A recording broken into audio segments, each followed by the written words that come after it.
Welcome back to Stooge Stream. I am the Stooge. This is the Doc's Prescriptions, where the Doc comes in to prescribe you comic books and comic related stuff so you know what to look out for and what's going to be bad medicine.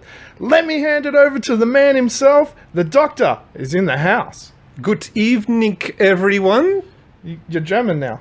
Well, you know, Just trying it on. seeing how it works. How are you supposed to do? How am I supposed to come up with a bigger over the top greeting than what you've done? I don't know. Well, there you go. So I just try. I try stuff at random and hope for the best. Well, let's firstly say thank you to our resident graphic artist, Alessio from France, who made the new logo for the show. Very, very impressive. It looks very cool. Oh, it's fantastic. Alessio, great job. That's really just perfect. The funny thing is, we should show the full version of what we've got here. I've got a little bit more hair than the guy in the photo that we have. You do. Absolutely.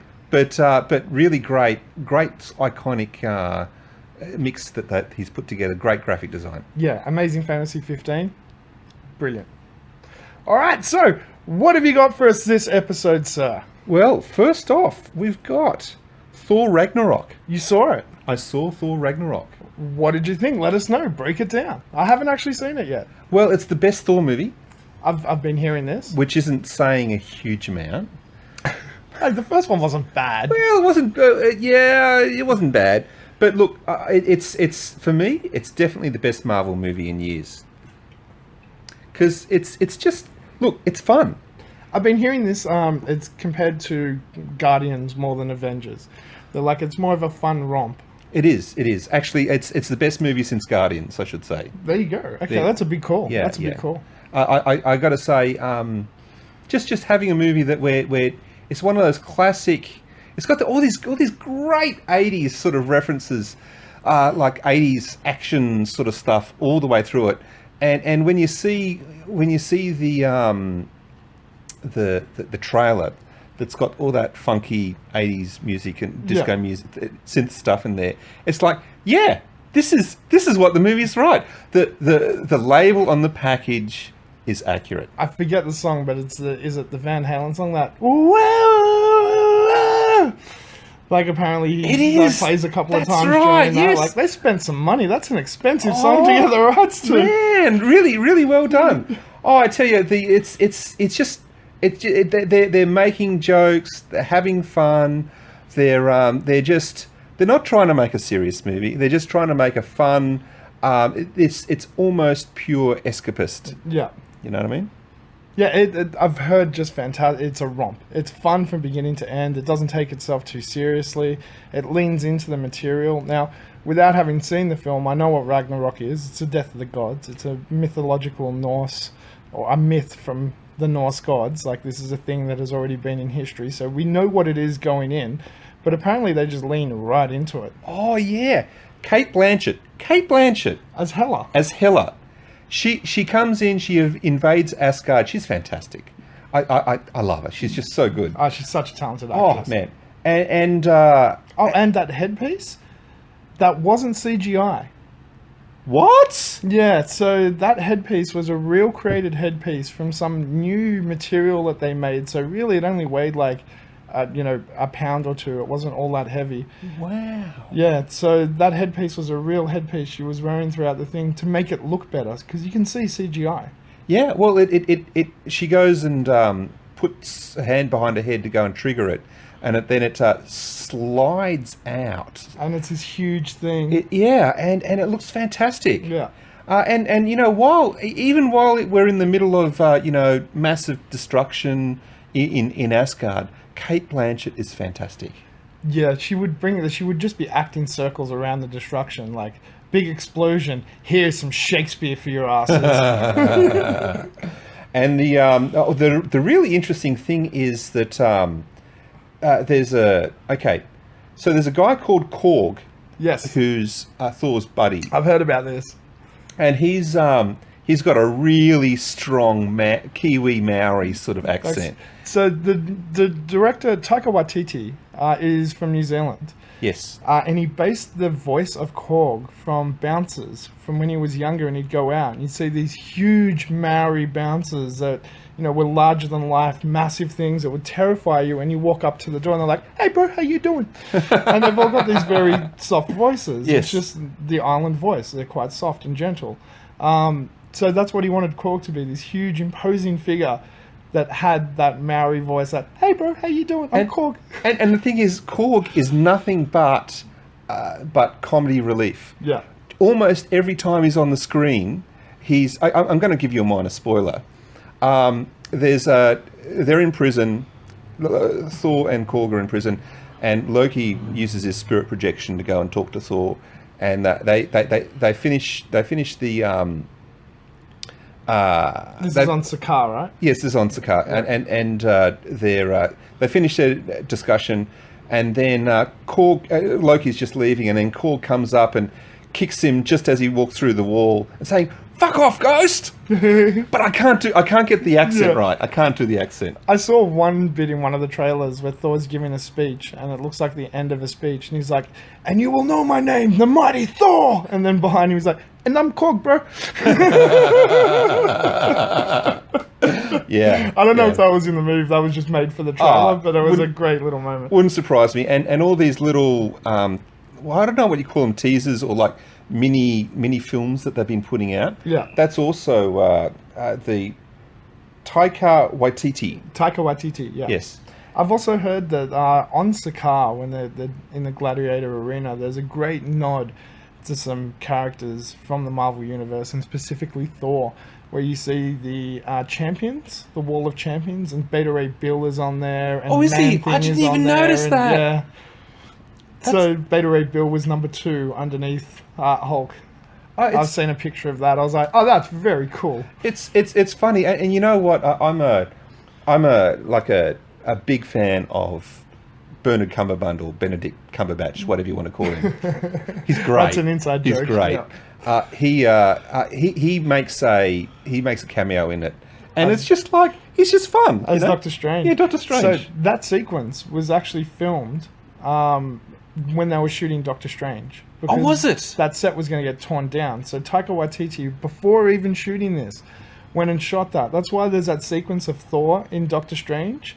And the end credit scene where he's talking to him, he's like, "We're in trouble," and he keeps filling up his beer glass. He's like, "I love magic." But yeah, that was shot when they were shooting Doctor Strange, long before this movie even went into production. Wow.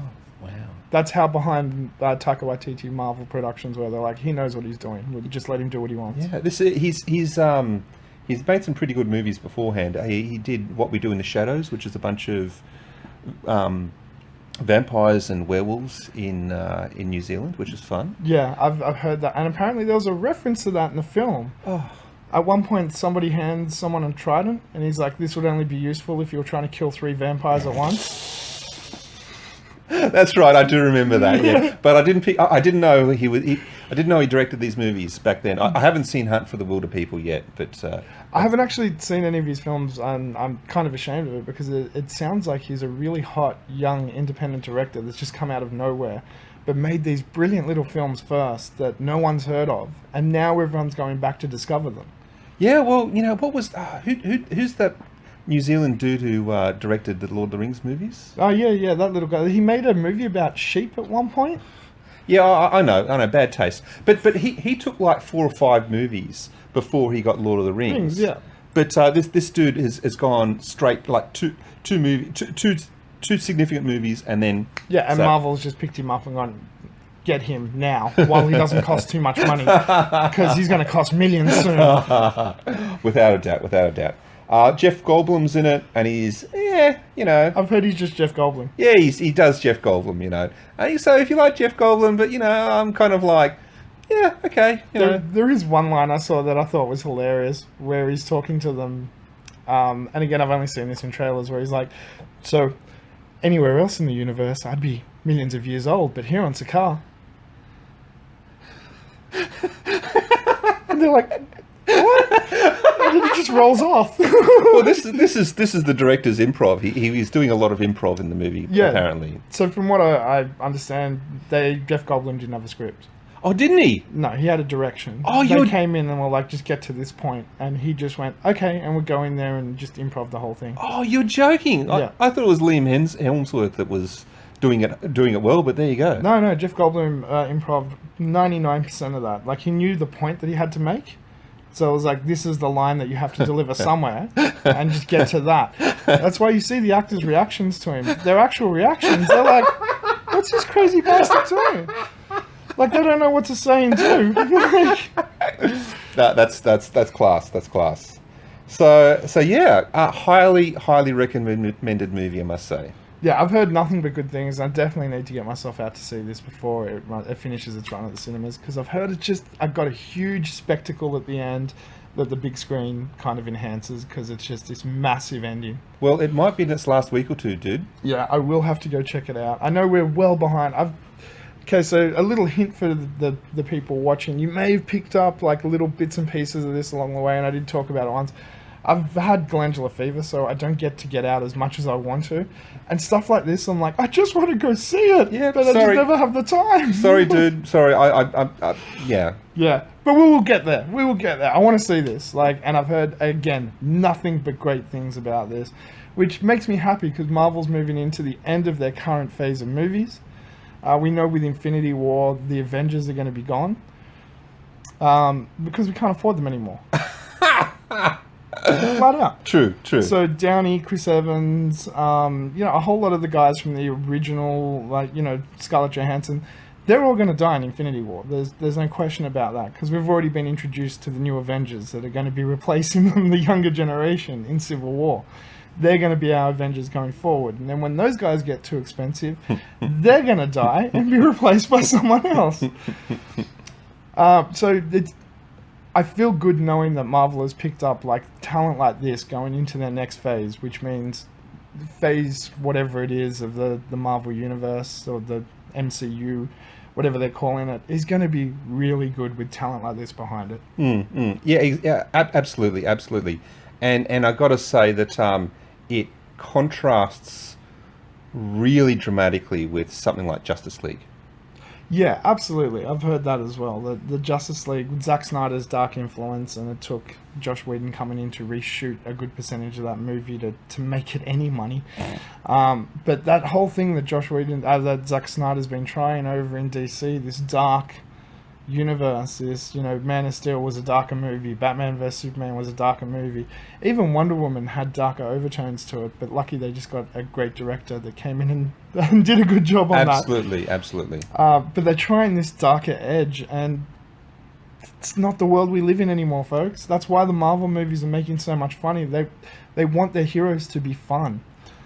We don't want these dark, brooding, hurt characters. Superman shouldn't be that. He should be bright and colourful and dressed in blue and red and the symbol of truth and justice, not the dude that does bad shit and brings buildings down. I agree 100% about Superman, without a doubt. It's Superman is about light. Yeah. Batman is about dark. Oh, no, Batman, darkness. absolutely. You can do that with the Batman character, because that's what that character is. But the rest of the DC universe, you go back and look at older DC books, even to the 90s, the difference between Marvel and DC heroes was the DC heroes weren't flawed. Oh. Marvel heroes were always flawed. Yes. And the DC heroes were the gods. Yes. They were the champions that you could look up to, but the Marvel heroes were the human beings you could emulate. Yes, absolutely right. And they completely missed that. I'm not against having dark movies. Some of the Batman movies are a few of the Batman movies are some of the best superhero movies ever made. And I completely agree with that, but it suits the character. It doesn't suit Batman to be like this. It's not only just that, it's also a tonal thing as well, Yeah. You can't if you're just churning out dark movies over and over again, and you're not bringing anything new to the table, then it's like, oh well, why don't I just go and watch The Dark Knight Rises again, huh? Absolutely, I think that's a great point, because in saying that, Marvel is bringing new stuff to the table. When they take a Z-grade book that only I used to read, and I have no idea how it stayed in publication for as long as it did, and Guardians. turn that into Guardians of the Galaxy, a billion-dollar property, they are bringing something new to the table. It's not the same things you see every time. It's not just Spider-Man, the X-Men, Captain America. They're like, well, here's the Guardians. Absolutely. Here's Black Panther. Absolutely. Here's, all different new stuff. Here's Ant-Man. Who would have thought Ant-Man would have been that good? I know. Look, they could do something really wild with Animal Man. That's DC, though. That's what I'm saying. Yeah. DC could do something They really could do wild something with it. really cool with that. Yeah. If they take that great run by Grant Morrison. Oh, yes. Swamp Thing or Alan is... Moore's Ant-Man. Oh. He did some great stuff on Swamp Thing and stuff before he went insane. Yeah. You could do some great stuff. But I think what DC really needs to do is they've separated their movie and TV universes so far away. Like, you've got a Flash on TV and a Flash in the movies, and they're two different characters that act differently and more. I think they should just concentrate on their TV universe, because the Belancey universe, the Supergirl, what's that other one? The DC one where it's just different people every episode. I always forget the name of it. And Flash are doing really well. Are they? They're doing really well. So how are they stacking up against the Marvel TV series? Well, they're running longer, because the Marvel TV series are all limited shows. Yeah. So Flash is in season 4 now. Right. And it really pays homage to the classic Barry Allen Flash. Yeah, but I'm talking about in terms of quality. Oh no, the quality's fantastic. Is it? Yeah, it's Does absolutely brilliant. Does it stack up against... Yeah, absolutely. And I Oh. think in some cases it's better. Like, Agents of S.H.I.E.L.D. doesn't have the budget to be the show it should be. And I watched the first season of that and was like, this is pretty good, but they need some money. And then by season 2, it was really evident that the money was hurting them, because they couldn't do the storylines they needed to do. Yeah. Flash, on the other hand, Warner Brothers was like, what's the problem? Throw some fucking money at it. It looks amazing. Right. Well, I think I think I would like you to give me some recommendations of, say, the 5 best episodes of the DC. I'd say TV start series. with Flash. Start Yeah. with the beginning, because it does the comic book thing of season 1 has a whole overarching story. Yeah. So even though every episode is individual, there is an overarching story that plays itself out throughout the entire season, when you eventually find out who the ultimate bad guy is that's been doing all this. And there's little seeds planted throughout all of it. As a comic book reader, you're going to get it straight away. And I'm a Flash fan. It took me about 2 episodes to go, oh, this is where that's going. Awesome. But I was really looking forward to it, because I know how good it's going to get. And they do that every season. So there's an overarching storyline. I think season 2 was a time travel one. I haven't, again, I'm way behind. but Ooh, does he use one of his the treadmills? He does. He does. They Holy pay shit. full homage to it, dude. They Oh don't my run away God, from it. that's- Jay Garrick comes. I don't know whether that's awesome or Dude, I've seen Jay Garrick appears with the tin hat. He's the Flash from an alternate Oh. reality. Which is the Flash of Two Worlds storyline. Oh, that's hilarious. Yeah. So yeah, I think that's where DC really needs to, or Warner Brothers really needs to put their effort, because that's where it's working. It's not working on the big screen. The rumor is they're going to do a Flashpoint movie. Flashpoint pretty much wipes everything back to zero. It's a crisis. And if they do that, that means from then on in, it'll just be individual movies. There's no more Justice League universe. There's no more DCU. That's really interesting, because no one's tried to do a reset movie or event or something like that in TV or movies. In movies. It would be interesting. I'd love to see Flashpoint as a movie. It could be very good. Yeah, well, it's Flash going back to save his mother from Professor Zoom, who killed her to make him a better hero. Right. And he does. But then the butterfly effect happens. And now you're in a world without heroes. And all these little things change. Like, there's a Batman, but he's vicious and he shoots people and he's just a psycho. And it's like, wait, you're not Bruce. He pulls his mask off and it's Thomas Wayne, because his son and his wife got murdered in an alleyway. Fantastic. That's great. Yeah. So there was really cool things in Flashpoint, which I think would be awesome as a movie. And they teased Injustice in Batman vs Superman, when he has that flashback sequence, Yes. and he sees he's fighting Superman. That's Injustice. That's a fucking video game storyline. Like, Like, they've completely ruined this. Like, let's just wipe it clean, do Flashpoint, and start again. Yeah. Well, that's actually a pretty good idea. I'd like to think if they reboot it. It'd be cool if, like, at the end of Flashpoint, the Flash, like, it's Idris Elba as the Flash, like the dude from the Justice League movie, and then as the Flashpoint happens, everything comes to, and it's the TV universe, and it's the kid from the Flash TV show. Nice. That could be really cool. Yeah. Yeah. So yeah, well, that's a wrap up of I guess Thor Ragnarok and the state of comic book movies currently. Not something we were going to discuss, No, but it's went great. off the rails, but it was good. Good, very good actually. So what we've got next is we've got Essential Thor Volume 7. Are we doing it? Am I putting in the tune? Yeah. It's bad medicine. Oh my god, I stuffed up that cue so badly. Sorry. So this is like a massive book. I don't know how many pages is that. 400 pages. Something along those. The essentials are the black and white reprints of the history of whatever character. They start from the beginning. You get like 25 issues and a few extras usually. We've actually got 26 issues and 3 annuals in this. There you go. This is starting in 1976, and I gotta say, it's only borderline readable. Sorry. Look, the Thor comics, like the 60s Thor, the Journey into Mystery stuff that led to the original, the Mighty Thor comic book, didn't like it. Oh, it was bad actually. We've got I was going to discuss this later, but hell, we might as well just go all out and talk about it. So on our new logo includes that Amazing Spider-Man. Amazing Fantasy 15. Amazing Fantasy. Yep. Sorry, you're absolutely right. And that's the first appearance of Spider-Man, I believe. Absolutely right. Yeah. And the actual sort of initial run of Spider-Man, the first 10, 20 episodes or so, issues I should say, was actually quite readable. Yeah, that was actually pretty good because the drama was already there. Like, the character was already right. And John Romita Sr., I believe it was. No, Sal Buscema. Oh, god damn it. Now I'm going to go crazy. I think it was Sal Buscema who did the original artwork for Spider-Man, or John Romita. One of the two. The artwork was actually quite good. Here's a little... I'm going to get a whole lot of heat for this. That's a wrestling term for hate. And that's fine. I'm going to lean into it. I'm not a fan of Jack Kirby's work. I think it's too stiff.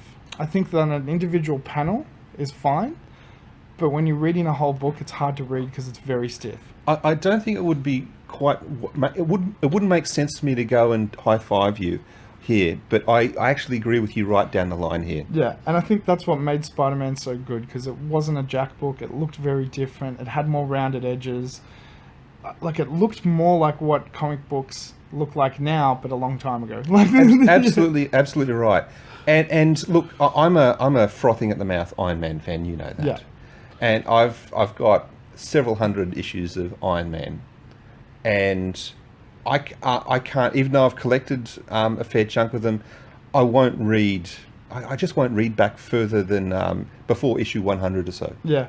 I think it has that same problem. It's very stiff. It's very hard to read. The Tales of Suspense into Iron Man book, I just didn't like that era. It's sort of it's that it just what would you call it? Where you just make up stuff and it's really awkwardly put together. Yeah, it feels very makeshift, slapped together. That's right. I don't know. I got to say, 60s. Ooh, you just couldn't read. You just couldn't read them.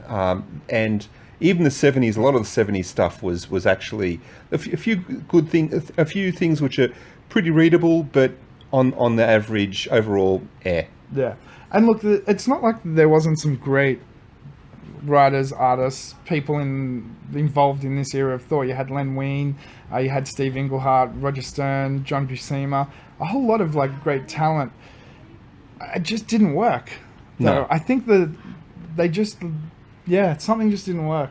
To me, I think Thor personally got really good a little bit after this, during the Walt Simonson era. When you had Yes. frog and all of that, where he was a frog for a while. And when they just tried fun stuff, because they were like, this isn't working, let's just have fun. Absolutely right. In fact, what I did is I downloaded every single damn Thor, and I just literally just went back until the start of my favourite run, which is the Surtur saga. Yep. And just read from then onwards, because that was there was like maybe one or two issues before that which I'd read and I kind of liked, but the Surtur saga was the start of the Beta Ray Bill, then the Surtur saga. That was actually very cool. Was very good, and then the Thor as a frog was after that as well. I believe that was a Walt Simonson era. The Beta Ray Bill where he gets Stormbringer, his own hammer. Yes, yep. That was a great. Oh, yeah, and artwork was just like so innovative of its time as well. Yeah, it looked fantastic. My favorite Thor run was actually a little bit after that. Oh yeah. That's when Thor went back to Asgard when Odin died for the first time, and he had to take over Asgard. So he had to let someone else be Thor for a while on Earth, because the Earth couldn't be without its Midgard, couldn't be without its protector. So he gave it to a guy by the name of Eric Marston, who had to pretend to be Thor. So in the Avengers books, for instance, like he had to pretend to be Thor. So he's wearing a helmet with a mask on it so people couldn't see his eyes, because his eyes were different to Thor's eyes, even though his body looked the same when he hit the cane on the ground.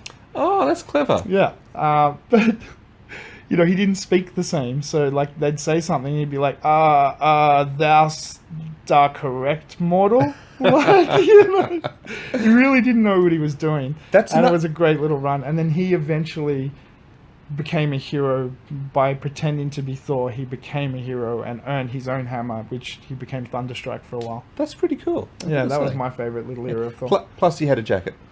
Yeah, when he became Thunderstrike, he was one of the most 90s characters ever. He had a jacket, he had a helmet, he had an earring, he had a ponytail. Oh, dude, I love Thunderstrike. And knee-high boots. Yeah, dude, he's awesome. I love his character. I love the 90s characters design. I know it wasn't the greatest era of comics, but I love the character design. I love the Scarlet Spider. I love Thunderstrike. I love the character design. Look, it's just the transitional stage, you know. Yeah. You've got the 80s. There was actually there was a hell of a lot of great comics made in the 90s. Oh, absolutely. And there was a lot of great issues, but I think just because of the fall of the comic collector, the comic industry collapsed because of all the speculation in the early 90s. Yeah, so basically what happened is all the card collectors moved on to comics in the early 90s and started buying up issue 1 of everything. That's why X-Men 1 sold so much, the Blue Team Jim Lee issue. And then within 2 or 3 years, they realized, oh wait, these things don't really go up in value at all. In fact, they're worth less than when we bought them. Oh, snap. And here I was buying a whole bunch of X-Men 1s at the time as well. They're worthless, not even worth the paper they're printed on, because they sold so many copies. So these guys all pulled out, and it actually forced the market to collapse, because Marvel was printing books and DC was printing books based on the numbers that people were buying that just disappeared one day. Wow. Marvel went bankrupt. Yes. Yeah, that's because of that. Because they were printing numbers and books in too many numbers. How many issue 1s were there in the 90s?